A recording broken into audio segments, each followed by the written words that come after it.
Jokićevo isticanje i mahanje, kako su rekli, ratnom zastavom Bosne i Hercegovine izazvalo je negodovanje jednog dijela građana Banja Luke koji su bili okupljeni u neposrednoj blizini.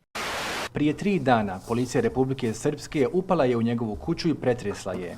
Optužili su ga za širenje međunacionalne mržnje jer je tokom jedne svadbe mahao zastavom Republike Bosne i Hercegovine.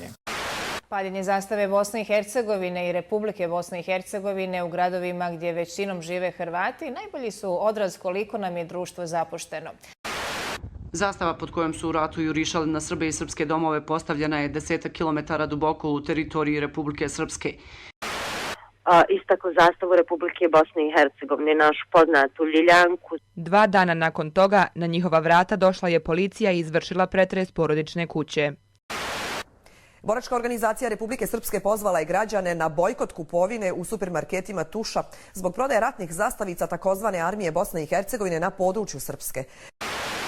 Policija u Bosanskoj Gradišci u koordinaciji sa okružnim tužiteljstvom Banja Luka izvršila je kriminalističku obradu nad 4 Bošnjaka iz mjesta Orahova kod Bosanske Gradiške.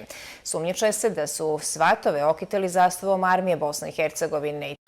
U centru Janje, pored magistralnog puta u džamijskom dvorištu, vijori se i ratna zastava takozvane armije Bosne i Hercegovine. U islamskoj zajednici nisu željeli da komentarišu razloge isticanja ratne zastave, a povratnicima Bošnjacima nije jasno zašto nekome smeta zastava s štitom siljenima. Nek svako svoje nosi, pa i mi hoćemo svoje. Znači, mi je nećemo nikad skinuti, sigurno. U 4. minutu prvog poluvremena meč je bio prekinut 8 minuta zbog sukoba navijača gostujuće ekipe na tribinama sa pripadnicima policije.